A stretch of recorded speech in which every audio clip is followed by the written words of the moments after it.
4, 3, 2, 1.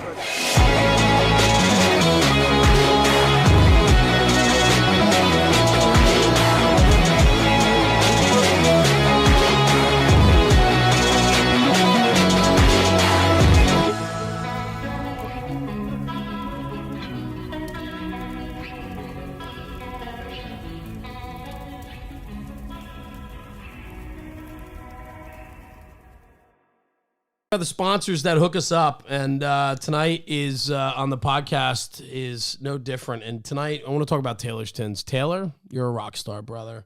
If you don't know who Taylor is by now, pay attention to social media. This guy is pushing it out on Instagram and Facebook, and he's doing incredible things. Stop burning up your leather. Taylor is making aluminum tin helmet shields, and he's killing it. Totally custom, everything from classic to traditional, the LA style, indie, Boston, Metro, the Detroit, and the list goes on and on. Any style shield you want, he's doing it. He's cutting it out of aluminum and making it happen. A couple things about his tins, and I just want to hit on it real quick. Deconning, right? Leather absorbs, right? Decon on his aluminum, you wipe and go. It's non-porous material, quick cleanup.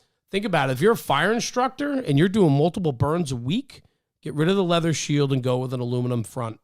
You can wipe it down. It doesn't shrink. It doesn't dry out. It's a home run. Locker tags and his T-chains, not keychains, T-chains, even though they are keychains. He's cute that way. But Taylor's doing incredible things, and he's a huge supporter of National Fire Radio from day one. All of our guests on the podcast get a Taylor's tin, and we put their name on it, and I'm proud to hand those out. And Taylor has been supporting us from day one, and we support him right back. So if you're not familiar with who he is, go check him out. Taylor's Tins on Instagram and on Facebook. He's got his own website as well, but hit him up on Facebook. Believe it or not, he does most of his business over Facebook Messenger, and from start to finish, he can get you a tin in under a week. This guy is doing incredible things, but he's getting busier and busier. So if you're interested, reach out to him. Get in touch with Taylor on Facebook. He'll design completely customizable, 100%, whatever logo, name, design you want. He's the man for the job. Taylor's Tins on Instagram and on Facebook. Give him a look. Taylor, you the man. Thanks for all the support at National Fire Radio. Everybody listening to our podcast, check him out, man. He's a home run.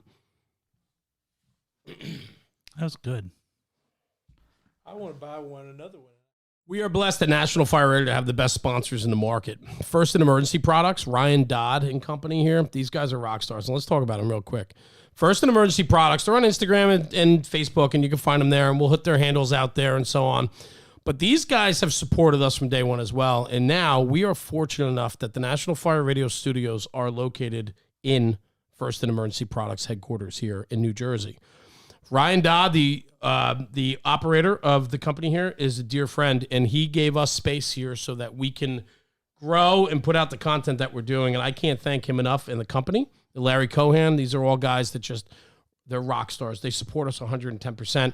And they've been a sponsor of ours from day one. And so we want to talk about their product, and we want to talk about the upfitting and the custom cabinetry and consoles they build for command vehicles, chiefs vehicles, police vehicles, EMS, OEM, you name it. These guys are a custom upfitter who makes custom cabinetry and consoles. I think one of the cool things about it, too, is when you told me the studio was going to be here, I kind of like rolled my eyes a little bit. But when I got here to see and come into this shop and see the dedication and the work that these guys do and the customization, it's not just some shop that's pumping out vehicles as fast as they can. No, absolutely not. I mean, there's some pride and ownership in what they do, and you can see it when the employees. There's no cookie cutter. This is 100% custom shop. People come in here from the fire chief on down, and they get to design the command vehicles they want. They do vehicles for the West Coast, for the East Coast, and everything in between.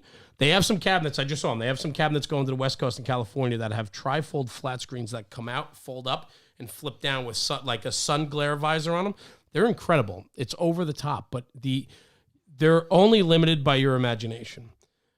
Different parts of the country, as we know, operate differently. And so you can design your command vehicle for accountability, for firefighting, for rescue, you name it, they do it. Totally customizable. And I think what's super cool is today they have this new product called the Gear Safe, which is a containment system for your chief vehicles, command vehicles, and so on, right? Fire vehicles, squads, you name it, utilities, and so on. But I think what's cool about it, Rob, and we were talking about it before, is that especially in the volunteer sector, A lot of chiefs have the ability to have their families. They're driving these cars 24 hours a day in their local community. And when you're putting your family, not just putting yourself at harm, but when you're putting your family and your children in that vehicle with you to respond at a moment's notice, but you have contaminated gear in the back, that causes alarm. That causes some concern. And so the initiative of the clean cab concept, this is right in line with that. This is the ability to contain your dirty gear after the fire, to get back to the firehouse so you can do proper decon. Their Gear Safe is an absolute home run, and I suggest you all check it out. First in Emergency Products. They're on Instagram and Facebook. Ryan and Larry are doing great things here. They have an incredible staff, and I can't thank them enough for having National Fire Radio under the roof in their building. And big things are to come for them and for us. And so a lot more to come on First and Emergency Products. Thanks for checking them out. Go to their social, give them a like, tell them we sent you over there. They're good friends, stand-up firefighters in the business, and they support National Fire Radio 110%. Guys, check out the podcast. Thanks for checking us out. Have a good night. Enjoy. All right, Seb. Hey, guys, Jeremy, National Fire Radio with, as always, Rob. Hi, Rob. Hey. Tonight, in the studio, Fast Rescue Solutions. I'm sitting around this table with a bunch of all-stars, and it's funny because since we started National Fire Radio, every time we get new guests in here, it's kind of one of those surreal moments for guys like me who, you know, I enjoy sitting around and talking about the fire service, and I love meeting guys that just have incredible pedigrees, and that's where we are tonight. We're sitting around a table tonight, New Haven, Connecticut city fireman, retired battalion chief out of Harrisburg, Pennsylvania, capital city, and two brothers from Philadelphia, and then, of course, Rob Ridley from Poughkeepsie, New York. But for myself, this is a cool moment, and tonight, Jason, Chief Horst, Michael Horst, Chris Simpson, and Eric Allen are the team, or part of the team of Fast Rescue Solutions. And they have an incredible product called the Fast Board, and we're going to get into all that and the backstory behind it. But tonight, here we are. And gentlemen, thanks for joining us. I mean, this is super cool to have you guys here. We shot a bunch of demonstrations earlier on, and we're going to put those out on all of our channels to make sure that we get your product out there, because the one thing that I'm proud of with National Fire Radio is the authenticity of the content we put out. And you guys are very much in line with that. Chris does a lot of your social media marketing and so on. And so Chris and I connected, and it was a no-brainer to get you guys into the studio to really dissect the products, see what the product's all about. And then what I like to do, and what we do here at National Fire Radio, is we're storytellers. And so we want to capture the story behind it, because I think the story is the most important part. I mean, this tool, this product was designed to save lives. And we have to get into some realistic conversations tonight about firefighting and down firefighter removals, maydays, and RIT operations, and we're going to talk about all that tonight. And sitting around this table with you guys, I mean, there's not a better group to talk about it with. So thanks for joining us.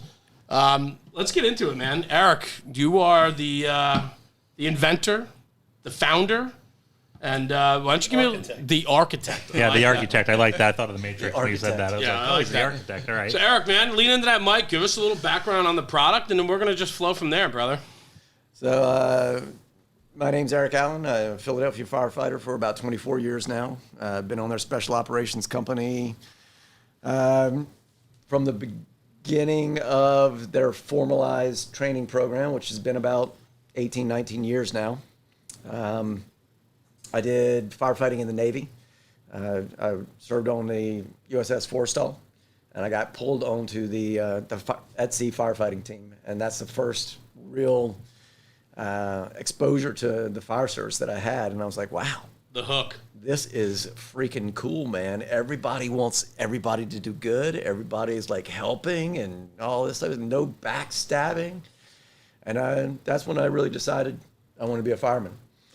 And I landed in Philadelphia in the last 6 months of my service with the U.S. Navy.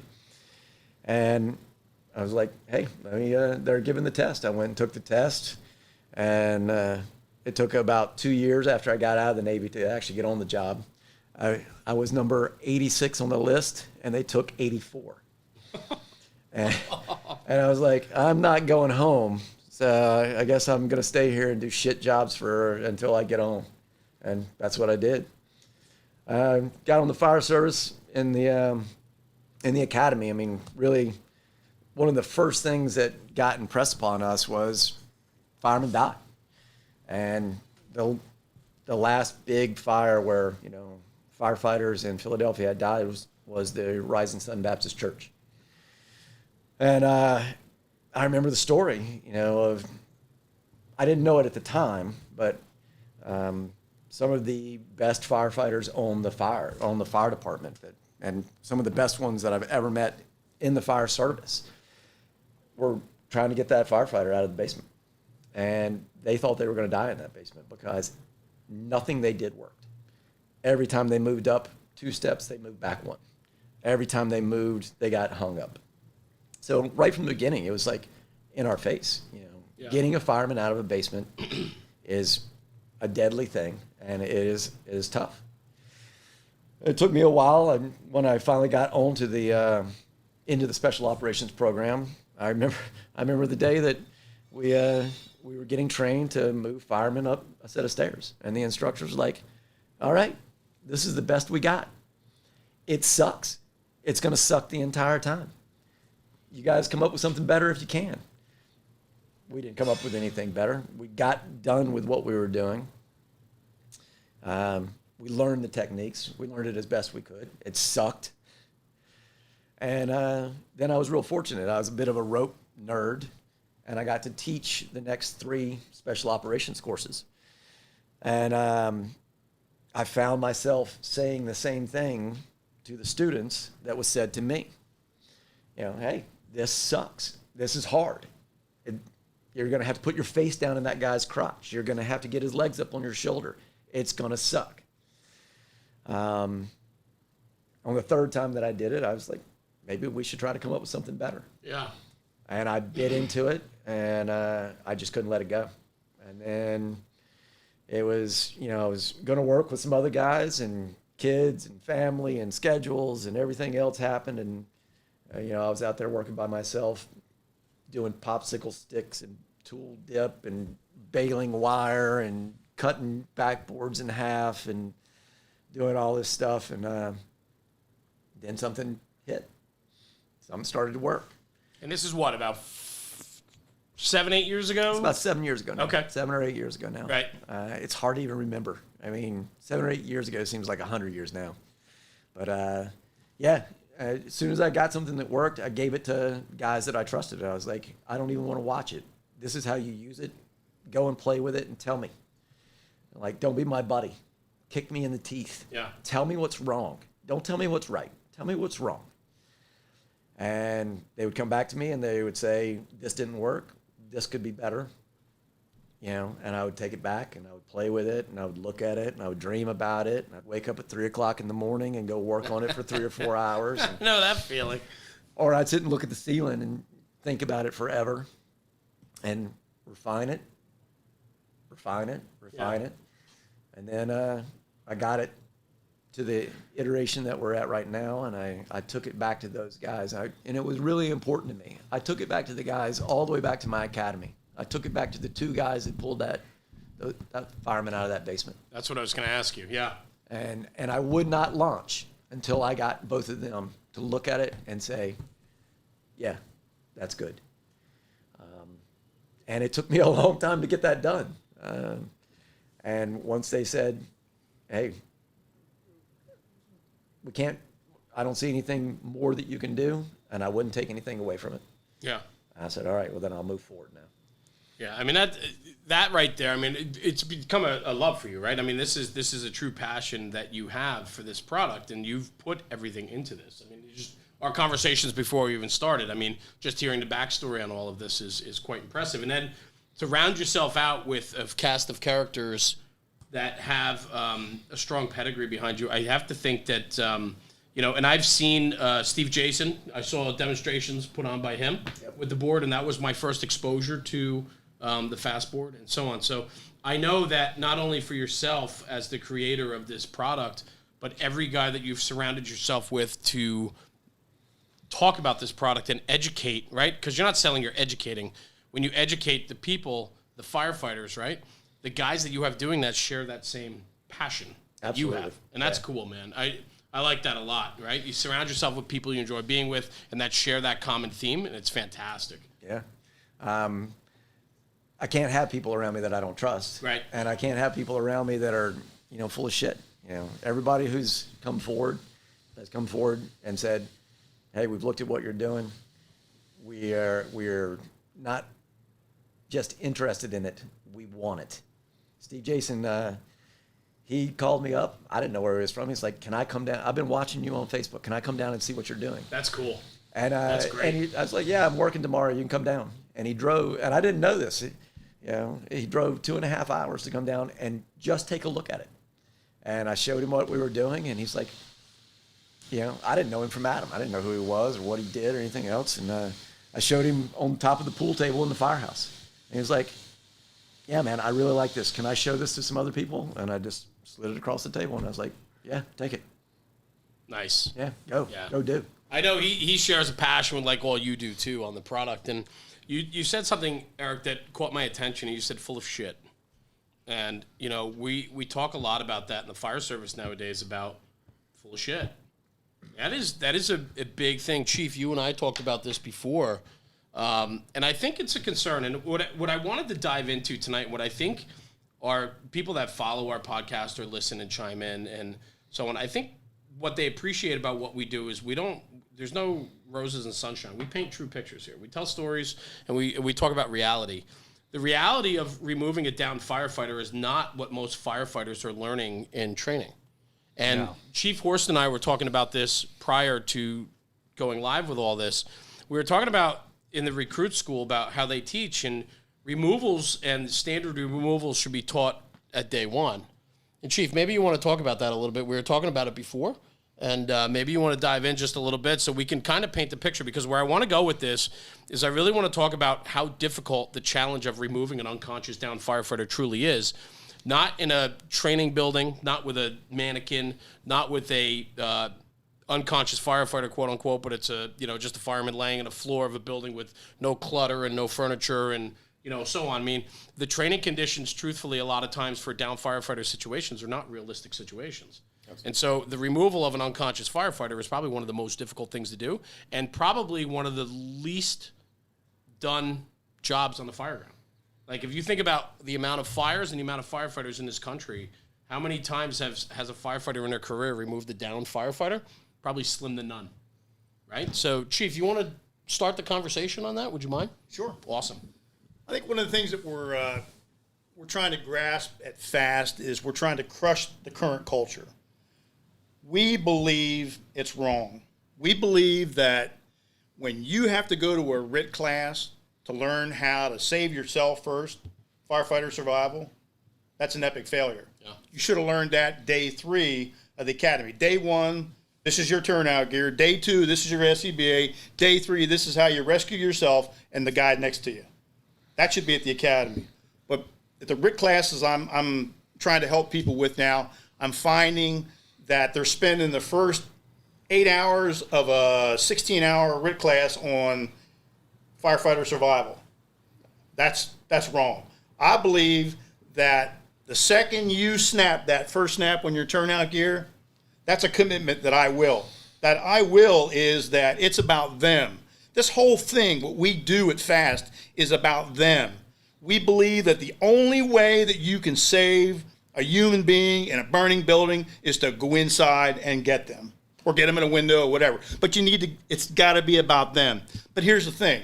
This is why I am so passionate about this product.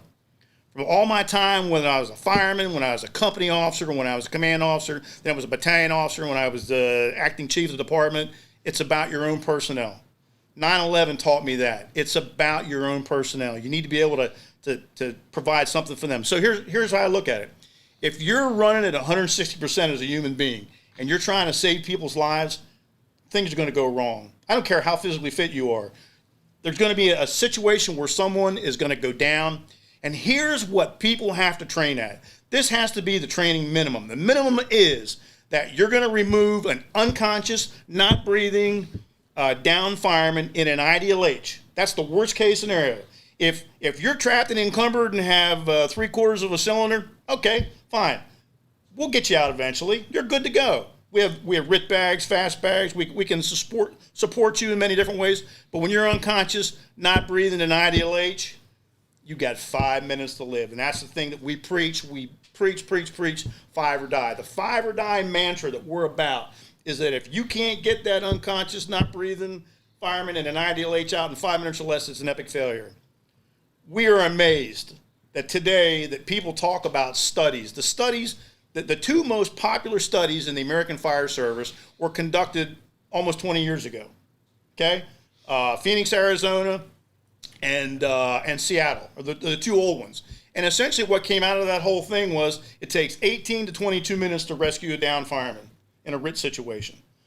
Listen, we talk about this all the time. If you're a fire chief and you subscribe to that, that's epic failure right there. You're done. What you need to do, we preach this all the time. You need to self-assess your department.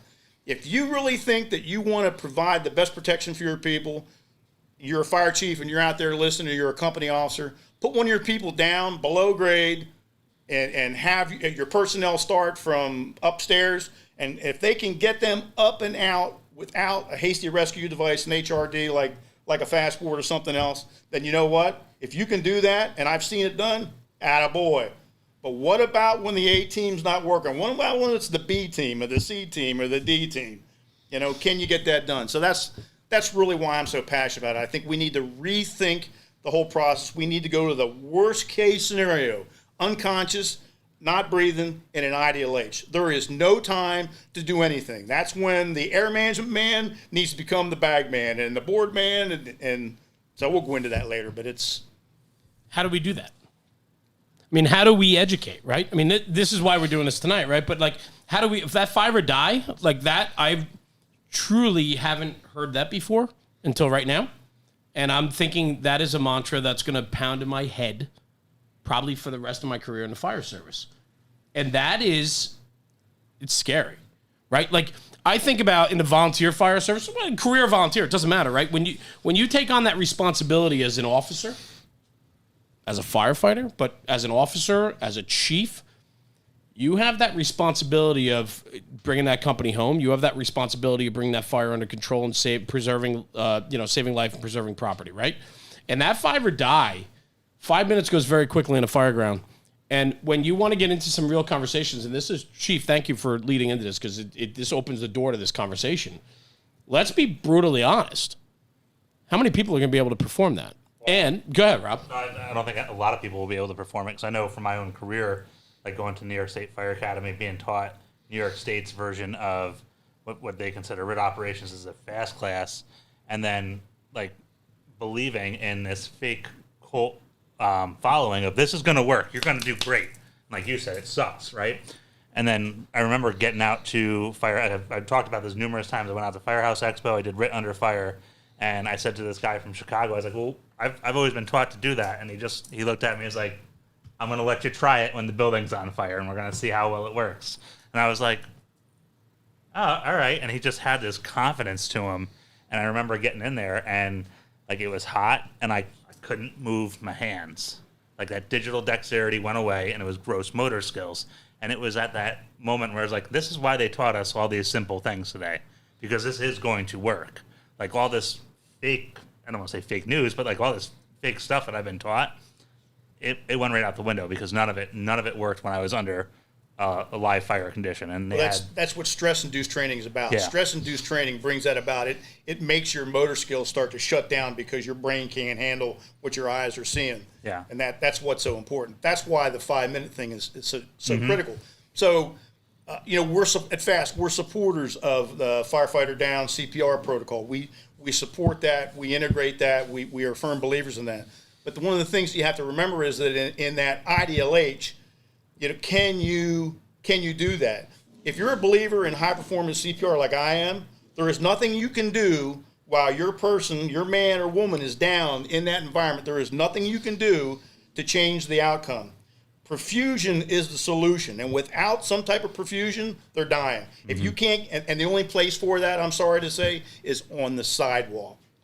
That's why we believe in that. We believe in that integration. We believe in that interface, the handoff. But what has to happen is you need to get that person up, out, and on the sidewalk to make that all happen. I think Rob brings up a good point.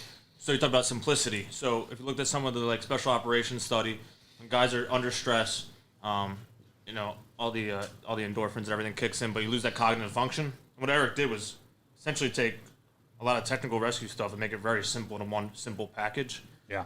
So one clip, one pool, moving. That's all you got to do. It's like it's just that simple, and that's how the guys are doing it so fast. 45-degree undercuts. Every speck of this is done precisely to overcome things like just the bull nose, getting them on, getting them face down, having the RIC connection available if needed. Just one clip, and they're in a harness, and you're out the door. So. And the nice thing about the product, and this is where I fell in love with it, is that like you take a department like myself, where the area was running Scots forever, and that's what we were taught on for that fast class. It was like, hey, you're going to use a Scott, and then all of a sudden there was an MSA in the mix, and there was a Survive Air Interspiro because the department was switching over between the two of them, and then there's an MSA. Now I've got a Draeger. Like I have no clue where them straps are, where those alligator clips are, like how they work. And this, you know, and I watched you do it tonight in 30 seconds, and it didn't matter what SCBA, the down firefighter had on. Harness conversion. Yeah. No hasty harnesses, not doing circle the wagons with the webbing. Yeah. Nothing like, you know, something you can't see. Limited dexterity, high heat, high stress, low visibility. Well, and that's a good point, right? Because, I mean, the survivability of a firefighter is removing him. Removing him to the care that's going to keep him alive. It's like putting out a fire. Yeah. You get water on a fire, the problem goes away, right? The initial hand line going into that building, like Chief, like you said before, we have to go in to make a difference. We go in, we get water on the fire, problem goes away. It's the same thing. Instead of screwing around, trying to, fittings, alligator clips, switching packs, changing over air, if you can remove a fireman in 30 seconds from a building or in a minute in a building because you have a tool that allows for that, well, guess what? We need to really start talking about that tool because my life, your life, it depends on removal, but it depends on the people removing us. If you have a simple product that works simply in tough situations, I mean, when we do RIT removal, we do them in concrete buildings, we do them in basement of homes, we do them on linoleum floors, hardwood floors, and acquired structures. We're not doing them on carpet with 20 inches of clearance between a couch and an armchair and a coffee table, and the bookshelves failed and things fell over. And I mean, that's a realistic conversation. And this sled, from what we saw, and I don't know if sled's the right term, but the fastboard, the way this is designed, it allows for ease of movement, and that's what I like. And the bullnose on it, getting it up out of an from a lower position up the staircase. I've done those classes. I have never removed the unconscious firefighter from fire conditions. Never have. I probably never will. If I do, I hope to think that I can act accordingly. But having a tool, we train on thermal imaging, SCBA, and every other tool under the sun, right? Why wouldn't we talk about a tool that allows for firefighter survivability? It's a no-brainer. Why aren't we talking about it more? Why are we teaching these antiquated lessons in the academy to the incoming students and probies that put your head in their crotch, put their legs over your shoulders, and you can lift them one step at a time? So when I go out and do these trainings, I basically start my training. I ask the department, if you have a Mayday situation tonight, what is your game plan? Right. And generally I get a lot of blank stares, and then they'll start at saying, well, we do the typical old school fashion where you find your down firefighter, reset the pass alarm, radio it in, attempt to convert the air pack. I say, okay, how does that usually go? Well, if you drop a strap, you can't find it, it delays the whole thing, then maybe we'll get it done, or maybe we won't, and then we try and drag. Okay, how much coordination has to be done with the dragging, especially if we're going from below grade and up? A tremendous amount of coordination. It doesn't always go well. Okay, how long does it take you guys? And usually you get that 10 to 20 minute mark, like we touched on earlier. If someone is not breathing below grade, and it's taking us 10 to 20 minutes to get him up and out into ALS care, what are we truly delivering to the ambulance? A dead body. They're not breathing. It's done. The fiver died. So the simplicity of the board, a simple 30-minute talk tops about the various components, packaging, movements, and they'll be able. I'm getting guys removing down firefighters, although not under live fire conditions initially, in that 2-minute window. It's something that they've never thought was possible. They think I'm full of shit when I first tell them, but then after 10 minutes of actually doing it and seeing the other guys do it, they're like, wow, this is really impressive. I've never done a demo or a training where I walked away and had someone say to me, it's all right. It's all right. Everyone is always blown away. They don't believe me. They think I'm full of shit when I get there. But after spending an hour or two with them, they're amazed by what it's capable of. There's got to be in this room some great stories of, and I don't want to say like necessarily name out names, but like there's got to be some great personal experiences of bringing this tool to departments and just watching this aha factor, like these light bulbs. Because I always enjoy that just in general. Like you watch people all of a sudden they're like, whoa, and it clicks on. I mean, is there anything that sticks out for you guys as far as something that you can talk about? One of the first times when I had I got a 3D model made of the board. This is when I first met Chief Horster, and we were on the papal visit. We were off in a field as a PA Task Force 1. We were training all the time, but we had downtime, and I kept going over to the table, and I had my little 3D model, and I was tying it with little ribbons and doing this, and I had a little doll, and Chief Horst comes over to me, and he goes, "Hey, what are you doing?" I was like, "Oh, well, I'm working on a rescue product." He's like, "Show me what you're doing." And I said, "Okay, well, it's set up this way." And I packaged the doll onto it, and I showed him how it worked. And he goes, pats me on the shoulder and goes, "Yeah, okay." And he gets up and walks away. I was like, "Who the fuck is this? Who is this guy?" And he walks away, and I'm like, "Whatever." I keep working on my thing, and he comes back over and he hands me his business card, and he goes, "If you get that pulled together, you give me a call." And that's how I met Chief Horst. And right there, that was that aha moment. He was like, "Oh," and that was doing it with a 13-inch little 3D model of what I was doing. And it's always I love looking in the crowd. I loved going to do the demos and looking in the crowd, and I like to see that guy who's like looking halfway and arms crossed, and what's going through his head. Another fucking piece of shit. If I could be here, and man. And then you get that guy packaged for the first time, and they're like, "Man, what was that? What just happened? You're done? Wait, do it again." Do it again. And they're like, whoa, wait a minute. Something's going on here. I'm missing something. Here, now what are you doing? What, you're moving him up the stairs with, two people? And they're not completely spent? And then all of a sudden that guy leaving that night is like, "We have to get that thing." I love to see those guys. Those are my favorite guys. Have you had the ones who aren't confident in their skills because they've had just I don't want to say a bad experience doing like RIT work, but they've had a bad experience. Like they've been taught these maneuvers and it's never worked out for them, and now they're using this and they've got the confidence and they're like, "All right, now I'm a lot better at." Or yeah, I mean, you get it across the whole spectrum.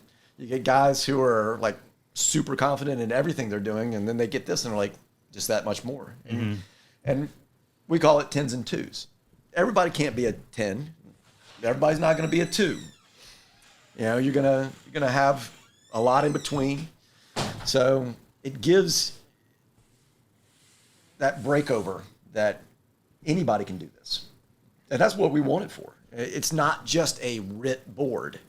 We're able to save our own. We show up, especially for volunteer companies, when they have very limited personnel. If they've got one of their buddies goes down, or not even one of their buddies, somebody they don't even know, one of the other companies, they're running with 4 guys and they're working a fire, and one guy goes down, and the RIT company's 15 minutes out, they're not going to stop and go, "I guess we'll just wait and hold the fire back and wait for the RIT company to come in and save this guy or girl or whoever." They're going to go do it. They're going to do the best they can. And it gives them so much more of an option that they know they can go down there, they can get this person onto the board, they can make that connection, they can make that rescue.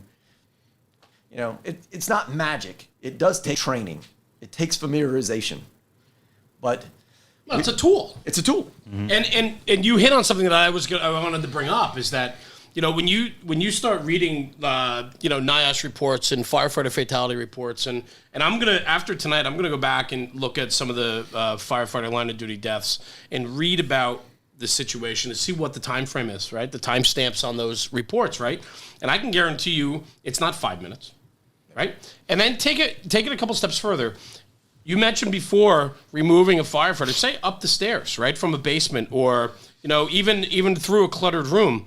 how many firefighters does it truly take to remove a downed and unconscious firefighter? Those guys are spent before they can even get the firefighter out, right? Especially when you're wrestling, struggling, right? So you're talking about it's a manpower exhausting experience. Absolutely. You got to throw people at this problem to make it work. If you have the right tool to make that work, you can do that with a Rob rides with 6 guys in a daytime shift, 2 pieces, engine in the truck going out the door. If you have a down firefighter, one, the line's got to stay on the fire, right? Or the problem's only going to get bigger, and you're going to be in a worse Lost one shape. that's down. Right. You lost one to the hose line. That's right. Somebody's is going to try to run the situation. You might have 2 or 3. Right. And that's where I was going with this is it's an exhaustive experience to remove a downed firefighter, let alone throw it at a minimally staffed department. Yeah. A tool like this can only help. You know, and you're right, though. It takes training and it takes knowledge and it takes know-how. But to be able to have a tool at your fingertips, I mean, truthfully, I'm going to go back and look at some of the fatality reports because I'm curious now. The slogan you guys have put out there, I think needs to be said. I think you need to. You can just look at some of the bigger ones, the Denver drill, where that came from, the Nance drill, where that came from. You look at Brett Favre out in Phoenix.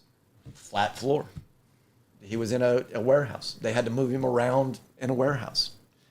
He was 240 pounds in his gear. I talked to some of those guys. Moving him 5 feet, exhausted. Moving in Philadelphia, personal experience. You know, I was not on the rescue, but I talked to the chief.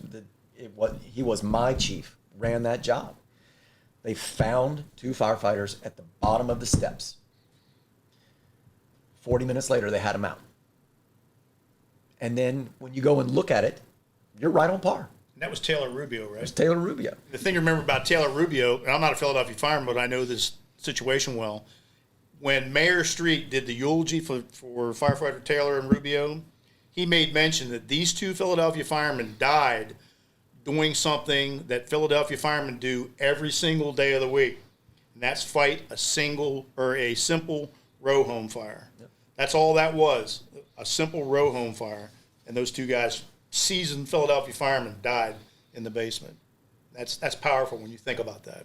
And you had one of the best chiefs I've ever worked for running that job. You had some of the best firemen that I knew on the Philadelphia firefighter were, facilitating that rescue. They said every time they moved them up 1 step, 2 steps, they moved back 1. They ended up trying to cut the bullnose off the front of the steps because they just didn't know how to overcome. They couldn't get it done. And they came out of those basements. They didn't have their packs on. They didn't have their mask on. They didn't have their helmet on. They didn't have their jackets on. Wow. Because people go into frustration, the techniques that we were taught, then they just start grabbing and pulling, and we start stripping everything off them. And if you go back and look, that's generally how a fireman comes out of a basement, out of a subsurface area. With no pack on, Yep. no helmet on. Naked from the waist up. Naked from the waist up. Captain Vinnie Fowler, FDNY, is another example. Talked to people that worked with Captain Fowler, knew him real well. And the first thing when I talked about that in the training was, man, he was a big man. Not that he was fat. He was a very tall man, very muscular, and he was just simply so large.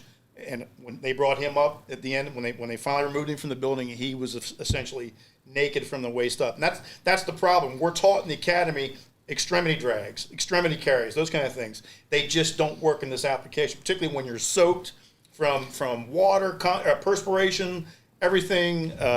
It just becomes just a major shit show when it's all said and done. The board works incredible with large people. In the training environment, I've been involved in removing a firefighter who was 325 pounds before he put his gear on, in full gear with SCBA. So we're pushing 400 pounds. I was able, through training, to get 3 guys to remove him up a set of return stairs in about a minute and a half. Try doing that with a limp body and an air pack on, catching on the risers as you go up. It's not happening. Because you're able to put a rigid device under him and slide him in a coordinated fashion, it's like nothing else out there. And Chief Horst said it before when we were chatting. And Chief, if you will, talk about the bag of chain versus the steel I-beam, because I think that analogy sits very well, and I think it's smart, and I think it paints the picture of putting it into perspective for guys trying to picture this. So Right. if you wouldn't mind. Well, you and I talked about that. Eric and I had this conversation coming back from the FDIC this spring, and we were talking about how you explain, and Jason just talked about it perfectly. How do you explain to the layperson how this thing works? It's not a parlor trick. It's not magic. So the way we talked about it was you take a 250-pound chain. It's the base of the steps. Okay, so you put it in a sack, and you need to move it to the top of the steps. So the process is simple. You have to lift the chain. You have to step up one step. You have to set the chain down. You have to do that for 15, 16, 17 steps in a residential application. It's awkward. It is awkward. Yep. What the fast board does, exactly what Jason just said, it takes the 250-pound chain. It doesn't reduce the weight, not 1 ounce, but what it does, it changes its form. It becomes a 250-pound steel beam, and then it becomes magic. Then it's much easier to work and up the steps. And it's not just steps. Getting someone up on a windowsill. Sure. Trying to get a 400-pound object that's limp up onto a windowsill. Very, very difficult. With this, so much easier. So much quicker. And we talk about down firefighters, but, I mean, Eric, let's talk about civilian removal. Absolutely. I mean, you go in. I've actually pulled out civilians. You find an unconscious civilian, they are a bag of meat. Right. That's all they are. They're a bag of meat. There is no rigidity in the body. What we do with this is we put them on a semi-rigid or a rigid platform. We strap them down to it. At least a portion of them becomes rigid. We cut down on the friction, so now it moves across a surface better. Then we give it the ability to walk over the top of things. So now we don't have to worry about it getting pushed under something. That's really what it's about. Yeah. It's about identifying the problems, and the problem isn't that a firefighter went down. It's the problems of taking a bag of meat and moving it. It's just and I hate to refer to a fireman or anybody as that, but that's what they really are. That's what it feels like when you're trying to move them. And I think for you painting that picture, I think it's necessary, because so many, and myself included, have not had to remove a downed firefighter or a civilian. I just haven't been put in that position. And so, for me, you could train all you want, but you train on 200-pound dummies, you train on firefighters, they are rigid. The picture you're painting and what you're talking about really starts to settle in a little bit, to understand that this is a much bigger issue that I don't think is being talked about. The realistic conversation on removing somebody under fire conditions in a building is not talked about. Well, I think that is the problem. And, big shout out to Steve O, one of our guys. He says this all the time, and I never steal his thunder. He talks about what RIT has become today, and he's dead spot on. It has become a checkbox on a tactical worksheet. That's it. Yeah. That's it. We're talking with people around Pennsylvania, at least I am, that their RIT is either 1 hour, it's either 60 minutes or 60 miles away. Their RIT. That's criminal. It's criminal. It's a checkbox on a tactical worksheet. What this whole thing is about is we're trying to reduce the number of firefighter fatalities. We're still killing the same amount of firemen every single year. We're not changing that. Shame on the alphabet organizations that are trying to hijack our fire service. They're not making an impact. We're still killing 100 firemen a year. And the problem is we have to look. Now, will the fast board save everybody? Absolutely not. But what an HRD, a hasty rescue device, will do, it'll take somebody and, think about Chief Don Abbott's Project Mayday. Excellent reading. I highly recommend anybody that has an interest in this, read up on that. You'll see that a large portion of not a large portion, but about 8% of the Maydays are attributed to medical conditions. That's where we think we can make an impact in that number. We can reduce the amount of dead firemen in America by trying to get those that have medical events in a building, unconscious, not breathing, 90 LH, we can get them up and out in 5 or under, defeat the 5 or die. We think that's where we're going to make an impact.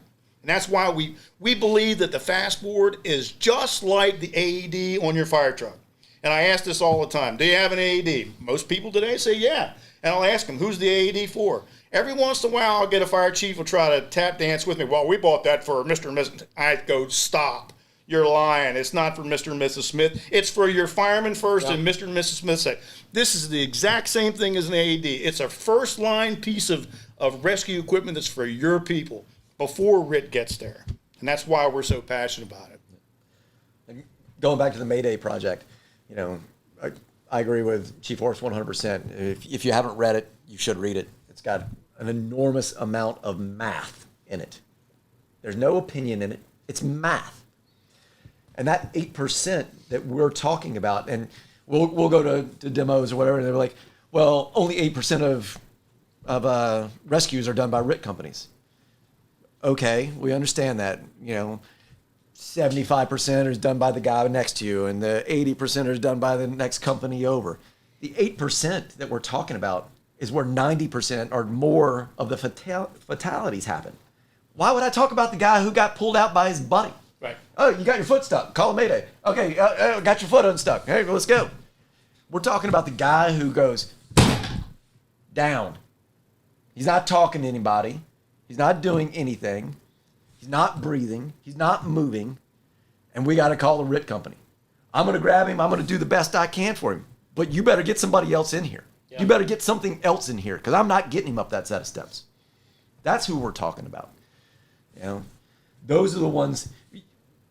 If a floor collapses on somebody, if somebody's entangled in something, hey, we're going to do the best we can. It's probably not going to work out in the way that we want it to.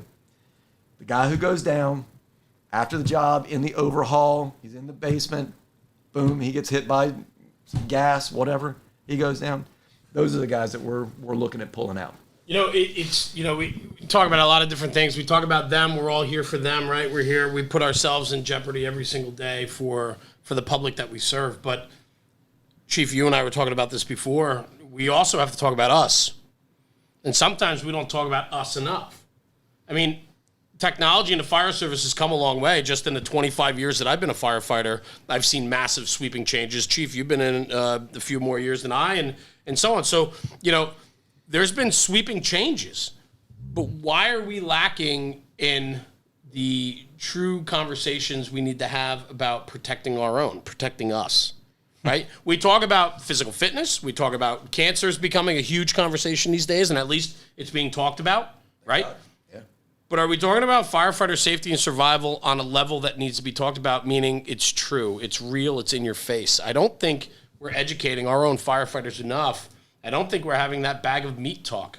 And I don't say that weirdly. I mean that in all sincerity is, you know, think about it. I almost think that in a lot of ways, instead of having the talk, we're actually talking ourselves out of it.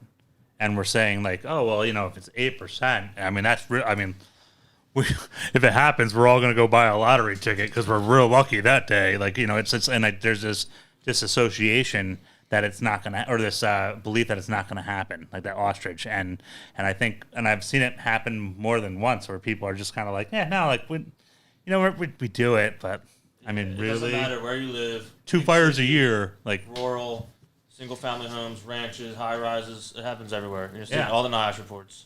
Yeah. And it could be. And we prove it over and over again. That's why we're not. The study's already come out. It's going to take 18 to 22 or 25, or we're not going to get it done.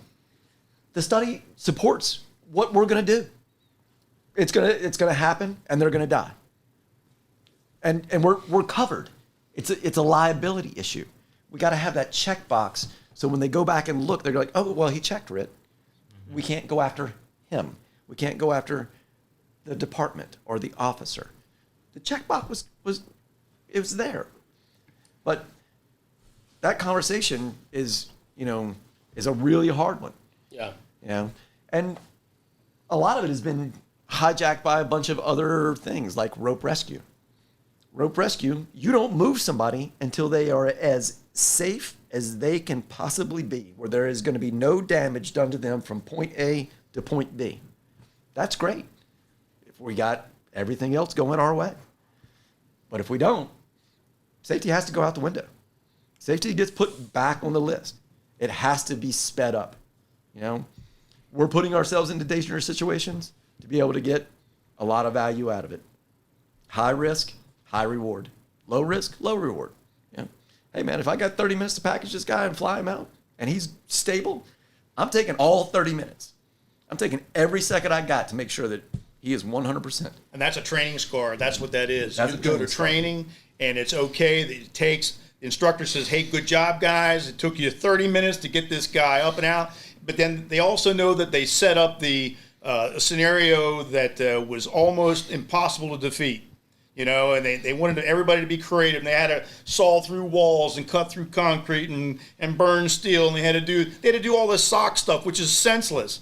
Okay, if somebody's encumbered in that kind of situation, that's problematic. That's going to take a special skill set to take care of all that. But we got to go back to the beginning. Unconscious stop breathing and ideal H, and it's simple up and out. Can you get it done in 5 minutes or less? Hell yeah. And one of the things that I'm so proud about with us, this team, being a part of the headshed of Fast Rescue Solutions, is what we offer. We show people how to move people from above second, third floor on a fast board with no ladders, no added mechanical advantage, no ropes and pulleys, no whiz-bangery, none of that. It's all right there. It's on that board, a little bit of common sense, a little bit of what we show you, bam. Taking people out windows with no ladders. How about that? No ladders. On a fire ground, we throw a ladder in a rescue position. Oh, we need another ladder above. That's time. Eric talks about it's the math of firefighter rescue. Every second that you steal from that victim is a stolen second you'll never get back. There needs to be a way. This is the way. HRD, a little bit of training, it gets it done. That's a really good way to put it. Every second you take away from the victim, from our brother, from our sister, right? You're stealing, not taking away. Stealing. Yeah. It's well put, Chief. Yeah. Well put. Well, that's his. Well, I'm stealing it from him. No, all you got to do is just think about which one's more important, the inhalation or the exhalation.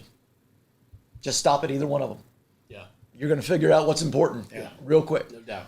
And we get down to a down fireman, and then we check his bottle, and then we check his face piece, and we check for a pulse, and then we give our Luna, and then we give this, and we give that, and we haven't moved him at Have to all. silence the alarm. And silence the alarm, and start adjusting straps and doing this. All we're doing is just eating away at his time, eating away at her time.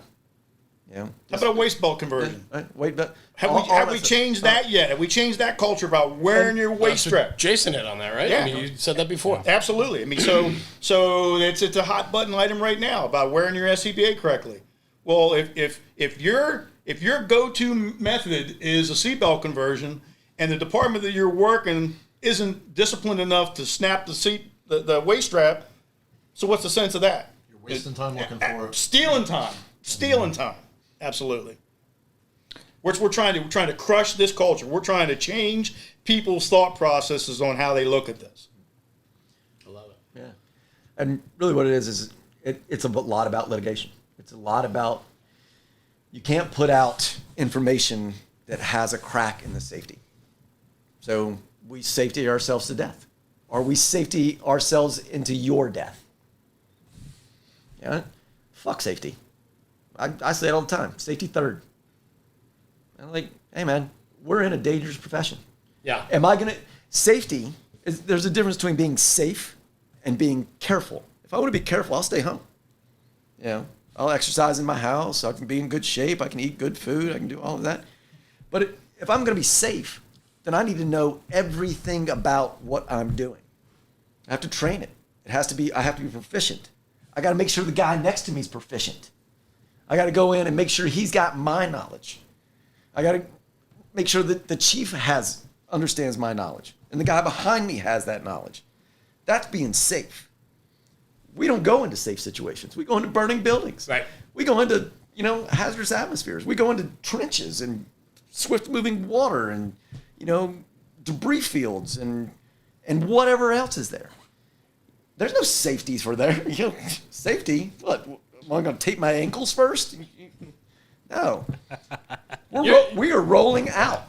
We're rolling out to get it done. Yeah, and not only that, but then put the mix of a friend, a colleague, and a brother down, and it's your responsibility. You're charged with that responsibility. remove them. So you got to ask people, when you jump up, when you pull yourself up on the apparatus, and I make eye contact with Chris sitting in the other seat, what goes through? What do you think goes through my mind? I look at, oh, we're going to a job. But I want you rescuing you. Well, what I'm thinking is, Rescuing me. can I rescue you? That's what I got to be thinking before I think about anything. What my seat number is, what my seat assignment is, my tool assignment. I need to be able to look across and say, I can get him. And he needs to look at me and say, he can get me. But that's not what people talk about. We're going to a job. Their eyes get big and their tongue hangs out and woo-woo. That's not what it's about. Yeah, don't put your pack on. Put your seatbelt on. Let's be safe. Yep. But like I said, as soon as you snap that first buckle on your turnout, you're saying, I will. I got this. And I don't think people get that. I think we're losing track. Or lost track. I really do. And I agree. I agree wholeheartedly. We talk about it all the time on this platform that inherently when you sign up, that day you sign up to be a fireman, you're accepting responsibility to bleed, barf, get smoke inhalation, all of it. We can't protect ourselves in a job that inherently is dangerous. So we can do the best we can. We can do the best we can. Yeah, but no doubt. There's no such, doubt. There's Now such we're a into clean cab concepts and not having our air packs. There's all of that. There's all. Time. We're just wasting, stealing time. But this is the thing that and this is why I like what the chief is saying, because I thought for years, well, I don't want to say years, but I was like, I see it in this whole, like, we're here for them. And like when you say you do that snap and you're taking that, like, I'm here to do this. And I was like, man, like who's saying this? Who is doing this? And then I went out to FireX Talk in Portland, and they had a whole discussion on it. And there was a guy from Cherry Hill, a guy from the Midwest who had a clue, and this Rockstar Chief Mo Davis from Houston. And we all looked at each other at the table, and we're like, what the fuck are they talking about for them? Like, no shit, we're here for them. And everybody's coming up with answers and stuff, and I'm like, and I didn't say it because I was trying to be polite, and I didn't want to screw anything up, but I was like, why are we having this discussion? It's Mo Davis's PDX. He goes, would you want me rescuing me? Yes. Very good. Yeah. Everyone should listen to it. Yeah. Eric sent it to me. I think the chief. Or he put it on his Facebook. And I just listened to it. It's a great 20-minute There's people PDX. that got it. Yeah. But like the fact that we had to have that conversation He's good. That's was even like, because this was a workshop, and I'm like thinking to myself, I'm like, why are we at all having to tell people that we're here for the people who call 911? But you got to drill down a little bit. You know, Jeremy talked about this earlier. Yeah, some of today's fire service is in better shape. Some of them are still in the middle, and some of them are just downright liabilities. That hasn't changed. And it never will. It isn't exactly. It never will change. Right. But we need people to subscribe.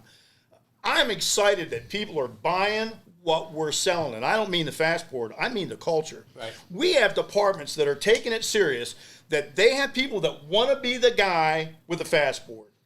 They want to be the guy. They want to be the dedicated board man.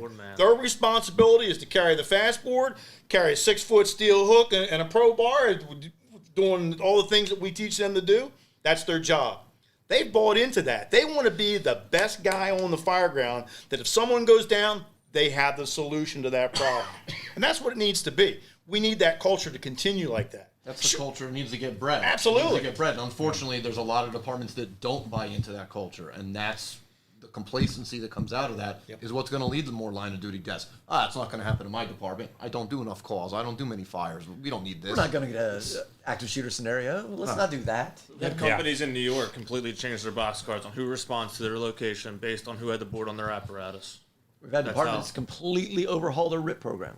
We're having a country that's completely overhauling their RIT program. Full country. So let's talk about that real quick, because your exposure is growing, and Chief, your culture is growing. And I like to think that more and more people are subscribing to that culture. I think there's a shift happening. I think we went too far. It's just like society. We've gone too far the other way, and now there's that shift to start bringing it back.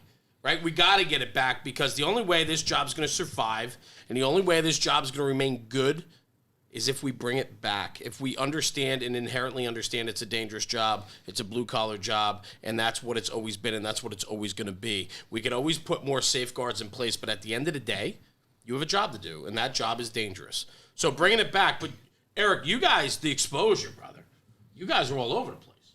So let's talk about some success stories, some outside the United States. You have a lot of exposure and so on. You got some stories to share? Yeah, we when we were just really getting going, we were contacted.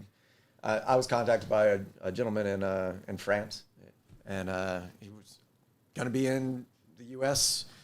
vacationing, and he wanted to meet up with me. I met with him for a couple of hours, and he really liked what we were doing. I didn't hear anything for a little while, and then I got contacted by a company in France, Carat Fire Rescue, and by their lead trainer, Fabien, and they wanted to sell our product. And I was like, well, that's great. I really appreciate that, but you have to come get trained by us. And he said, okay, when's the training? And then I had to scramble. I was like, oh shit, I got to put together a training. So we got training put together. They've gone back over. I think they're in 7 or 8 countries in Europe right now. The board is in the Paris Fire Brigade. I'm still trying to get the data on it, but they pulled a fireman out of a basement. Unfortunately, he perished. And I got to meet the firefighter. I recently was over in Paris, and I got to meet the fireman who pulled him out. And he's on one of the competition teams that we support over there. And I didn't even know about it. What I didn't know is that the Paris Fire Brigade is a military branch. Mm-hmm. So getting information out of that is very difficult. But he told me about the situation, said there was a gas explosion. Firefighter fell from the 2nd floor down into the basement. Oh. He was the board man that day. Went in, packaged him, pulled him out, got him out. He was alive. Unfortunately, he perished either on the way to the hospital or in the hospital. I was contacted by Taiwan, and I was like, I'm not going over there. Hell no. I'm not having people, copy my stuff or steal it or this or that. And mostly because of my lack of knowledge. And then I got a call again, and then I got a call again. And I kept saying, no. And finally, a fire captain from Taiwan called me, and he said, hey, can you please come? Our firemen are dying. And I was like, whoa, what's going on? So we've lost 12 firemen in the last year. Wow. And we couldn't move them. We didn't know how to move them. And nothing worked. Can you please come?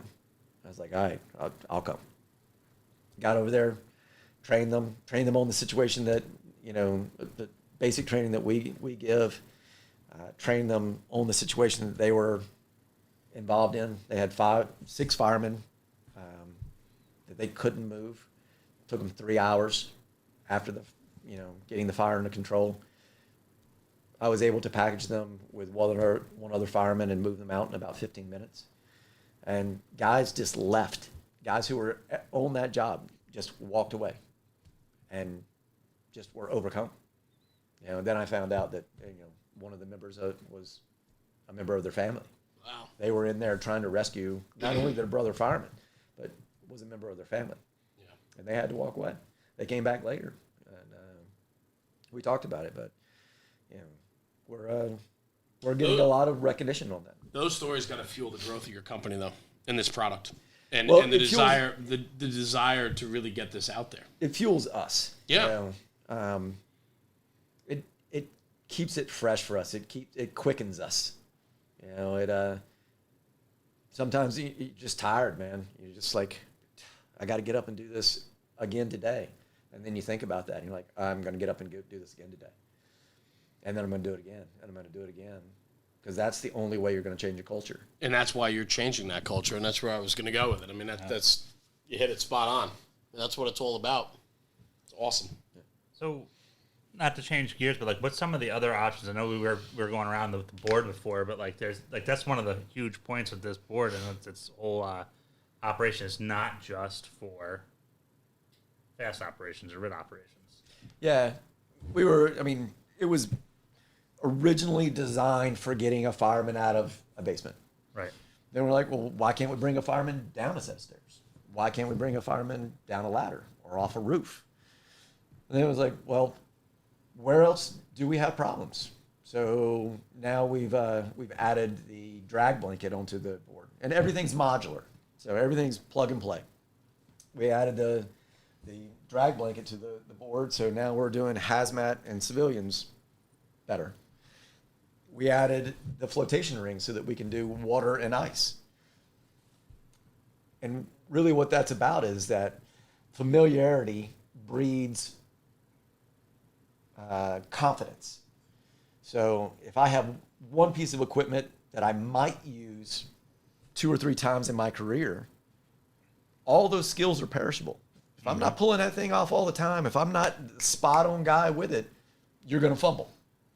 If you got one piece of equipment that you're using across a broad spectrum, I can do that in confined space. I can do that in RIT. I can do that in hazmat. I can do that in water. I can do it in ice. I can do it in mass casualty. I can do it in a tactical or a mass event. It's gonna breed that confidence to be able to go in and get it done correctly and in the appropriate amount of time. I was like, you talked about it before, the tactical side of it. Because I like where I'm at work, we're doing a rescue task force now, so we're trying to get like all these solutions to moving people who've been shot and getting them out of that to like a casualty collection point. And when you started talking about that board and how you're going to design this, or you've designed it to be either a 3A or you can go above that, and it can take some serious rounds like from a 5.56 or a 308. Like that's pretty important. And I don't want to say it's only 11 pounds, but like that's really not that much weight in the grand scheme of things when we're talking about what we're moving. Yeah. So the board weighs about 15 pounds stripped down. If we were putting our highest level, our AR, AK ballistic panel on there, which is stopping rifle rounds, we're only at about 32 pounds. That's about what a ballistic panel is that they're doing tactical entry with already. Mm-hmm. And that tactical entry panel that they use, a shield that they use, they refer to it as the car door. Nobody wants to be the guy who's carrying the car door through a freaking house. With this, you can move in there. You can use it as a barrier between yourself and somebody if they're shooting at you. You can use it as a barrier between you if it's a mentally handicapped person, just to have a barrier there. You can use it as a combative tool. One of your guys gets a round in them, you can lay it right down, package them, and start pulling them out immediately. You don't have to call for somebody else. Well, that's a great point to bring up, because I just know, like, and just about the product real quick, but like we did rescue task force training and stuff with the SWAT team, and we did it in a movie theater, and one of the guys ended up getting shot for simulation purposes at the bottom of the movie theater at the screen and had to go up. And I watched these guys struggle, and I was like, hey, like, we're going to take a time out real quick. I want to show you some maneuvers that we do with the rapid intervention teams, but like it's going to work the same way. Yeah. And these guys were like, everybody went through the stuff, but like this, now you have a ballistic shield that like your threat's been eliminated. You get a guy on there, and that's just going to be a huge hit for law enforcement. And we were able to task force teams. About 2 years ago, I went and showed the board to Philadelphia SWAT, and immediately they were like, yes, we are buying that. Mm-hmm. We were able to get them in there. The feedback I got in about 2 weeks was, you have the system has cut our officer rescue time in half in the first 2 weeks. That's incredible. That's awesome. That's incredible. And that's a lot of, like, because it's the same weight, right? Like what we have on as for fire gear versus what they have with plate carriers, rifles, magazines, tactical doodads, whatever, it's a cape somewhere in there, Yeah. Like when I started in fire service in the 70s, this would have been science fiction to talk about this. In the 80s, working on the job, firemen in that environment, we ain't going in there. That's not what we do. That's not what we signed up for. Now today, the con ops for fire departments to be involved in the tactical side is right there. We're saving lives. That's what we signed on to do, save lives. Why not have people, trained firemen, in a situation where using the right equipment, you can get in and save people, stop bleeding, get people out of those areas, and get it done. I was amazed to do shows and see how popular Kevlar helmets and ballistic vests are that say fire rescue on them. And when I talk to the people that sell them, we can't keep them in stock. And then I asked the price, and that blows me away. I'm like, really? There's a market for this? Absolutely. It's because areas have signed on that and decided that's what we're going to do. Well, and especially when you look at reports where they didn't do anything and people just bled out. Correct. And we know that like a tourniquet is easy to apply to somebody. We know a chest seal or dressings are easy to stuff a wound with and stop the bleeding. And, it's just, I'm happy my department's taking a proactive approach to it, because I know there's departments that haven't. And I had to explain it to somebody the other day. I said, you don't want to be like a city that I'm not going to name that had people outside going, help me on the door. And they just sat there in lockdown mode while people bled to death out on their front steps. Well, fortunately, our war fighters have proved that you can save people's lives, gunshot victims' lives in the field a lot quicker than you could have even 10 years ago. And that's the amazing part of that. So it's nice to be a part of that. Yeah, and the crossover is getting more and more. Fire, EMS, and police, first responders, they are working together more and more and more. And to have a confusion about what the tool that you're using and the tool that I'm using is going to be nothing but a time stealer. If you can't figure out how to package somebody because there's 6 connection points and you don't get it done right, and then you get halfway out, and then it becomes ineffective, and then you start just grabbing and dragging again, well, you're just stealing time from that person. I just did a training for a department a couple weeks ago, a career department, 4 shifts. I did training for all 4 of their shifts. I did a training last night for a guy from that job's volunteer department. Prior to the fast board, they had a device for removing down firefighters. I said, how's it going with the fast board? He said, as soon as everyone received training on the board, that one went off the rig, this one went on. This is their go-to device now. Completely changed how they do their operations. It's a game changer. Yeah, for sure. That's what we get a lot. That term right there. It's a game changer. I remember the first time I heard it. I was like, oh my God, what is that? And then I heard it again. It was like, first time it was like, that's just an anomaly. And then it was again. And then it was again. And it's a game changer. Yeah. And it's not magic. It does take training. Right. You do have to work with it. You do have to be familiar with it. If you want to be good with anything, you better. That's right. You better have your training. That's right. And don't give up your basics. Your basics add to this. We never put this in play and say, okay, forget everything else you've got. No. All that has to come with you, because all of those lessons are on the shoulders of men and women before us, of the warriors that were before us, the teachers that we had. Why would I ever get off that man's shoulders that taught me everything that he had? I stand proudly on that man's shoulders and move the next guy up above. Yeah, that's all that is, and that's part of that culture, and that's what you're talking about. I mean, it's not a product; it's a culture, and it's shifting that culture in the fire service to understand that it's important to be able to five or die, get them out in 5 minutes. These 18 to 20 minutes plus, firefighter removals, it's just unacceptable. Yep. Epic failure. Yeah. And that's the one thing I think people have to look at. I think a self-assessment is critical. If you're in an apartment somewhere, someone listen to this, you have any doubt whatsoever in your current system, self-assess, take that 5-minute test. If you can pass it, okay. But if you can't pass it, then you need to start looking at how you can defeat that.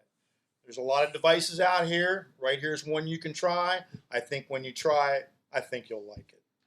Get a demo. Ask for a demo. They're free. Come out there, tell me I'm full of shit, try the board, and so how do we do that? Wrong. Chris, where are you? We're all over the place. We're on Facebook, Instagram, Twitter. We got a newly updated website as both fire and tactical side. And Fast Rescue Solutions, are you working with others across the country to get the product out there, or is it through you? It's through us. Okay. Yep. All right. Good. And overseas in every country too. I mean, you guys. It's funny that the reach of social media is hilarious, and I find it for us too. We got a lot of people from Chile, Argentina, Israel. Israel, right? I mean, it's incredible how platforms like this can really get the message out. And when you guys are talking about a culture shift, I think what you find is people want to subscribe and they want to be a part of that culture shift. And in order to be a part of that culture, you have to understand and agree with that culture. And this is part of it. And you guys are doing great things. And I have to say, game changer, I think so. Yeah. After tonight, we're going to line up. I want to get you up this way. I want to do some training with you guys, with my department and the neighboring departments. And so on. So we'll get that put together. Absolutely. But it's a no-brainer, and I just want to say, not that we're cutting this short, but we've been going for about an hour or so, but I just want to say thank you. You know, what you guys are bringing to the table and what you've done for the fire service is game changing. And you guys have introduced a product that deserves attention. And there's no smoke and mirrors here. It is what it is. And it's built and made and developed by guys that believe in this culture of, you know, pro firefighter, pro survival. And that's important.